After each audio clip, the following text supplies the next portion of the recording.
اللہ پاک کی قدرت تمہاری ناممکن دعاؤں سے بہت بڑی ہے۔ قبولیت کی ہر ڈور تمہارے مانگنے کی شدت سے جڑی ہے۔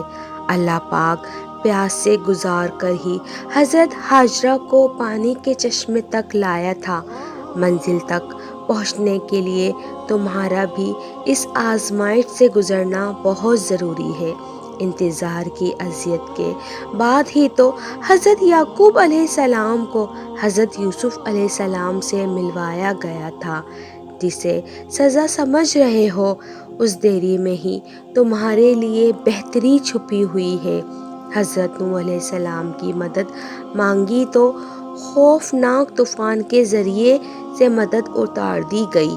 جسے تم عذاب سمجھ رہے ہو اس آندھی کے آنے سے کوئی بہت بڑی بلا ٹلی ہے، جس نے ہمارے نبی پاک صلی اللہ علیہ وآلہ وسلم کی ایک انگلی کے اشارے پر چاند کو توڑ کر رکھ دیا۔ وہی تمہارا بھی رب ہے۔ اس نے تمہارے معجزوں کی کہانی بھی لکھی ہوئی ہے۔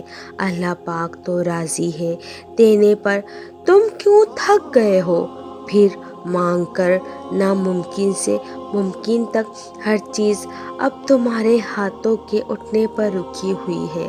نصیب نے بے بس کر دیا ہے تو یہ بے بسی اللہ پاک کی چوکھٹ پر لے جاؤ، وہ سنوار دے گا بات نصیب سے۔ جو بگڑی ہوئی ہے، جو یقین رکھتے ہیں اللہ پاک ان کی ہر حال میں مدد کرتا ہے، وہ اسی کو وسیلہ بنا دے گا جو رکاوٹ کا سبب بنی ہوئی ہے۔